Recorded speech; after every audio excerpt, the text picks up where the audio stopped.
ବିଷ୍ଣୁଦାସ ସ୍ତ୍ରୀ ସତୀ ଅନସୂୟା ଯୋଗୁ ମୋ ଭାଇଟା ସତୀ ରାମ ଯେତେବେଳେ କହିଛନ୍ତି ସ୍ୱର୍ଗ ପୁଷ୍ପବୃଷ୍ଟି ହେଲା, ଦେବତା ମାନେ ପୁଷ୍ପବୃଷ୍ଟି କଲେ, ଭଗବାନ ରାମ ଉପରେ ରାମଙ୍କର ରାଜ୍ୟ ଅଭିଷେକ ହେଲା, ଭଗବାନ ରାମ ହେଲେ ରାମ। ଏଇ ଥିଲା ଆପଣ ମାନଙ୍କର ରାମାୟଣ ସମୀକ୍ଷା। ମୁଁ କିଛି ବି ଭାବିନଥିଲି ଯେ ଏତେ ଶ୍ରୋତା ଶିଖପାଲାରେ ବସି, କିନ୍ତୁ ମୁଁ ଜଣେ ବ୍ରାହ୍ମଣ ଛୁଆ ହେଇକି ମୁଁ ଆପଣମାନଙ୍କୁ ଗୋଟେ ଗୋଟେ ନମସ୍କାର କରିକି ଯାଉଛି। କାହିଁକି ନା ପ୍ରକୃତରେ ଆପଣମାନେ ଜଣେ ଜଣେ ପାଲା ପ୍ରେମୀ। ଆଉ ମୋ ଶରୀର ତ ଅସୁସ୍ଥ, ମୁଁ ତ ଘଣ୍ଟେ ଖଣ୍ଡେ ପେଣ୍ଡାଲରେ ଠିଆ ହେଇପାରୁନି, କିନ୍ତୁ ମୁଁ ଆଜି କେମିତି ଭାବୁଛି ମୁଁ ଏ ମଞ୍ଚରେ କେମିତି ଆଜି 3 ଘଣ୍ଟା କାଳ ଠିଆ ହେଲି। ବୋଇଲା ଚମ୍ପକ ବରନାରେ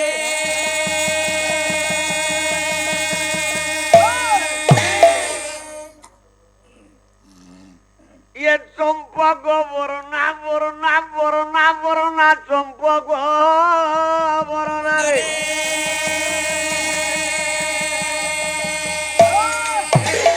কেনে যাউছু সতে কেনে যাউছু সতে চম্পক বরনা রে কেনে যাউছু সতে কেনে যাউছু সতে চম্পক বরনা রে অনুগ্রহ করি অনুগ্রহ করি অনুগ্রহ করি অনুগ্রহ করি অনুগ্রহ করিও না সতে চম্পক বরনা রে কেনে যাউছো সতে কেনে যাউছো সতে চম্পক বরনা রে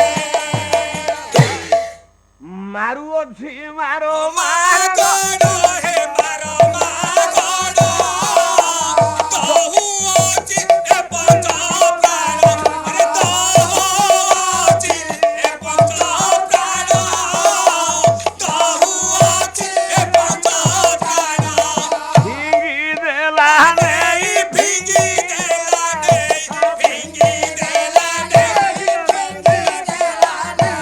ଭିଙ୍ଗି ଦେଲା ନେଇ କାମ ସଦିରେ ଚମ୍ପକ ବରନା ରେ କେଣେ ଯାଉଛ ସତେ କେଣେ ଯାଉଛ ସତେ ଚମ୍ପକ ବରନା ରେ। এই ଗୀତଟାକୁ ତ ଯାତ୍ରାପାଟି ବାଲା ଗାଇଲେଣି ସବୁଆଡେ ବି। ଓଡ଼ିଶା ଯାକରେ ଭିକାରୀ ଯୋଉ ସ୍ୱର୍ଣ୍ଣମହଲ ନା କଣ ଶିବାନୀରେ ଅଛି, ସିଏ ବି ତାକୁ ଗାଉଛନ୍ତି ଦେଖୁଛନ୍ତି। ତାକୁ ଓଡ଼ିଶା ଯାକ ଏଇ ଗୀତଟାକୁ ମୋର ନେଇଗଲେଣି। ଯୋଡ଼ିଏ ଗାୟକ ଥିଲୁ, ଗୋଟେ ମୋ ବନ୍ଧୁ ଥିଲା ପ୍ରଭାତ ସାହୁ, ଆସ ଆସ ପ୍ରିୟତମା, ଆସ ଆସ ପ୍ରିୟତମା ପିରତିରେ ପୋଷାକିବେ ନା ମରିଯିବ ଶିଖି ମାନସ, ସେଇଟା ତା ଗୀତ। ସେ ଯୋଉଦିନ ଗାଇବ ଆସ ଆସ ପ୍ରିୟତମା, ମୁଁ ସେଇଦିନ ଗାଇବି ପେଣ୍ଡାଲ ଦ୍ୱିତୀୟ ଥାକିରେ ଚମ୍ପକ ବରନା। ତାକୁ କେବଳ ସାବାଡ଼ କରିବା ଲୋକ ଥିଲା ଏଇ ଲୋକଟା। ମୋ ଡାହାଣ ହାତ ଥିଲା, ମୋ ହାତଟା ଭାଙ୍ଗିଗଲା ଆଜ୍ଞା, ମରିଗଲା ପ୍ରଭାତ ସାହୁ। ଆଉ ଯେତେ ଗାୟକ ଓଡ଼ିଶାରେ ଅଛନ୍ତି ଯୁବ ଗାୟକ ଭିତରେ, କେବଳ ଏଇ ଶିଶିରି ପାଟିଟା ଟିକିଏ ଅଳ୍ପ ବହୁତ ଲେଖେ ଲାଗୁଛି। ନା, ସୋନା ଦାସ ଗାଇବା ଗାୟକ, ସୋନା ଦାସ ଜ୍ଞାନୀ ଗାୟକ ନୁହେଁ। ହଁ, ସେ କହିବା ଗାୟକ ଚଳିବ।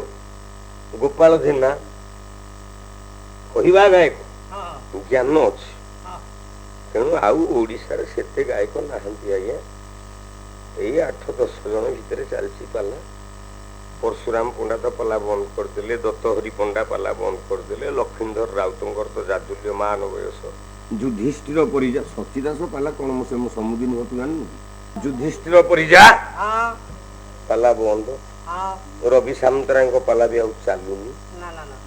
ଆଉ ଓଡ଼ିଶାରେ ଗାୟକ ନାହାନ୍ତି ଆଜ୍ଞା। ଏଇ 8-10ଟା ଭିତରେ ପାଲା ଯାହା ଚାଲିଛି, ଯାହା ଚାଲନ୍ତା ଅସୁବିଧା ନାହିଁ। ଯାହା କହିବି ମୁଁ ସତ କହିବି, ମତେ କିଏ ଗୁଳି ମାରିଦଉ ମୁଁ କାହାକୁ ଡରେନି। ପରବର୍ତ୍ତୀ ପିଢିରେ ଯୋଉ ଗାୟକ ମାନେ ବାହାରୁଛନ୍ତି ସେମାନଙ୍କର ମାସକୁ ଯଦି 4-6 ରାତି ଲେଖେ ପାଲା ପଡିଯାଉଛି, ତାଙ୍କ ଛାତି ଏତିକି ମୋଟା ହେଇଯାଉଛି। ସେ କହୁଛନ୍ତି ଆମଠୁ ଆଉ ବଡ ଗାୟକ କେହି ଓଡ଼ିଶାରେ ନାହାନ୍ତି।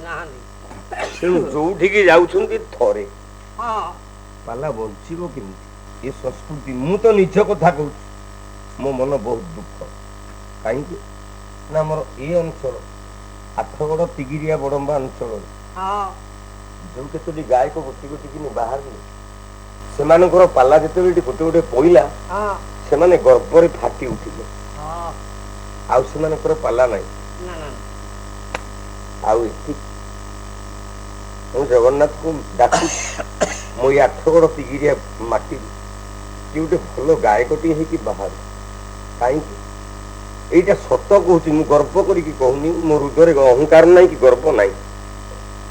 30 ବର୍ଷ କଳା ଜଗତରେ କେବେ ଗର୍ବ କରିନି, କିନ୍ତୁ ଧାଡ଼ିଏ କହୁଛି, ଆପଣ ଭାବିବେନି ଗର୍ବ କରୁଛି। ମୁଁ ଯୋଉଦିନ ମରିଯିବି, ଆଠଗଡ଼ ତିଗିରିଆ ମାଟିରୁ ସେଇଦିନ କଳା ବୁଡ଼ିଯିବ। ଆଉ ଗୋଟିଏ କଳାକାର କିଏ ବାହାରୁନାହିଁ। ମୁଁ ଆଉ କେତେ ଦିନ, 16 ବର୍ଷ ବୟସରୁ ପାଲା ଗାଇକି 50 ବର୍ଷ ହେଲାଣି, ମୁଁ ଆଉ କେତେ ଦିନ ବଞ୍ଚିବି।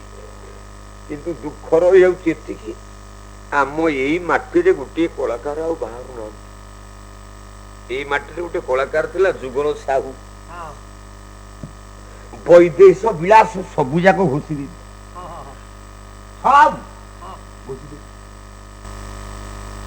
ଆମର ଏଇ ଅଞ୍ଚଳରେ ଗୋଟେ ପୁଅ ବଞ୍ଚିଥିଲା, ଏ ଆଠଗଡ଼ରେ, ଗାଁ ହଉଛି ପାଟିଣୀ ଗାଁ, ଧ୍ରୁବ ସାହୁ। ଏ ଧ୍ରୁବ ପ୍ରଧାନ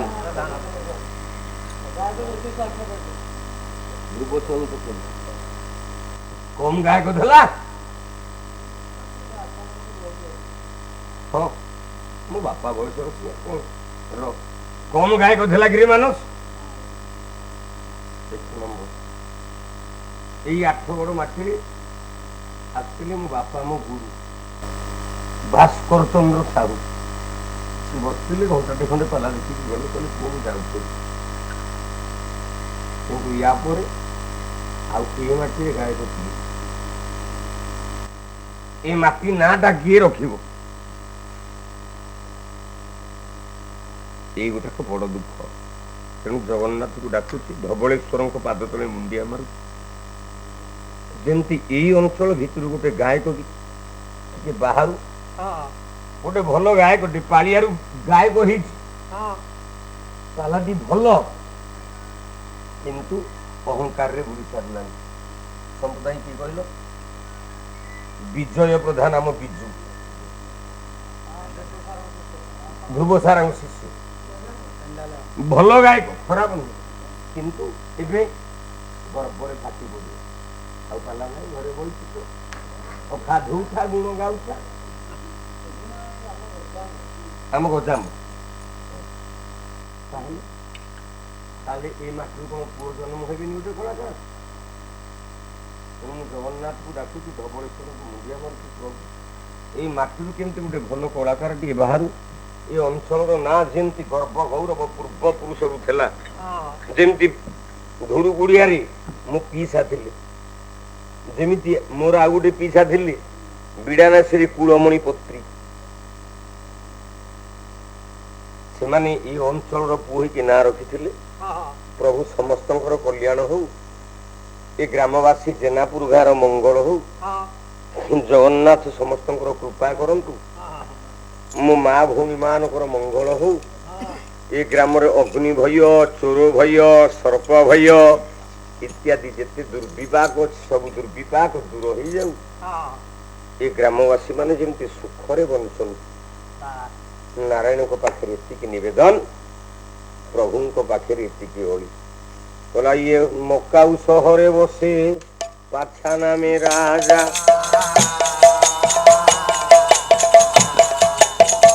সাহাব যাবি না মরে একই তনু বারুনি স্নাহানে গুরি গড়াইলা মন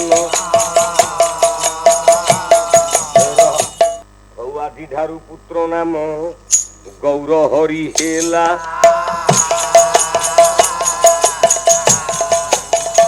কল্যাণ করিবে তাকু সত্য পীর কারাগারে সাহাজাদি পাইলা কষণ উদ্ধার করিলে তাকু সত্যনারায়ণ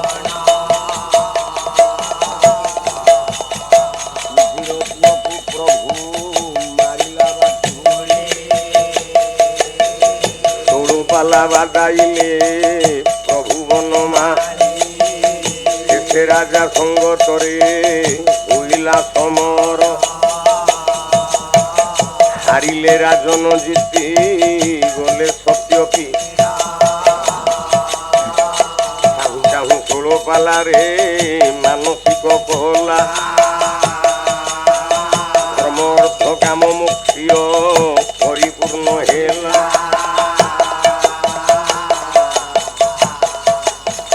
সুবর্ণ হান্ডিরে দেলা মিঠাই সিঁড়ি